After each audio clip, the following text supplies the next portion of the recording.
வரும் கூந்தலில் ஒளிந்து கொள்ள வரவா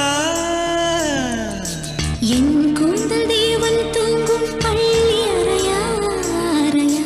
மலர் சூடும் வயதில் என்னை மறந்து போவதுதான் முறையா நினைக்காத நேரம் இல்லை காதல் ரதியே ரதியே உன் பெயரை சொன்னால் போதும் என்று வழிவிடும் காதல் நதியே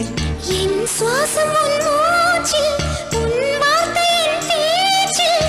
5-6 நூற்றாண்டு வாழ்வோம் என் வாழ்வே வா மலர்களே மலர்களே இது என்ன கனவா மலைகளே மலைகளே